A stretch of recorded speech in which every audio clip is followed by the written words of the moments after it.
সবাইকে স্বাগত জানিয়ে নতুন একটি ভিডিও শুরু করছি। কলকাতা ফরওয়ার্ড টিপস বাজি গেম। সবাই তোমরা সাপোর্ট করো বন্ধুরা, সবাই সাপোর্ট করো, সাপোর্ট খুব কম হচ্ছে। আর আমি 100বার বলছি, যারা যারা আমার ইউটিউবে গেম ফলো করে খেলছো, ইউটিউবে যদি আমার ফার্স্ট গেম বসে যায় তাহলে আমার ফেসবুকের গেম ফলো করে খেলে পাস পেয়ে যাবে। আর ফেসবুকের গেম যদি পাস পেয়ে যাও তাহলে ইউটিউবের গেম ফলো করে খেলো। 30/12/2025 2 3 4 7। ঠিক আছে, আমি কী বললাম ব্যাপারটা বোঝার চেষ্টা করবো। মানে যে যার গেম ফার্স্ট পাস পেয়ে যাবে তার অপোজিট গেমটা মানে খেলতে থাকো, অবশ্যই পাস পাবে।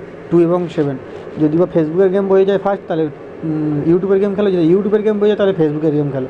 5 to 8 বাজি কালকেকার জন্য 2 3 4 7। দেখো বন্ধুরা, তোমরা কমেন্ট করো, তোমরা যত কমেন্ট করবে তো তোমার গেম দিতে ভালো লাগে বন্ধুরা। আমার আজকের দেখো সারাদিনে একটাও সাবস্ক্রাইবার বাড়েনি, তবুও তোমাদের জন্য আমি গেম আনছি। কেন আনছি জানো? তোমরা যাতে একটু প্রফিট করতে পারো। 2 এবং 7 আশা করছি খুব তাড়াতাড়ি পাস পেয়ে যাবে এই দুটো গেম। কালকের জন্য এই দুটো ডেকেছি। Thanks for watching. সবাই ভালো থাকবে, সুস্থ থাকবে, দেখা হবে নতুন একটি ভিডিওতে। সবাই একটু সাপোর্ট করে বন্ধুরা এই ভাইরাকে।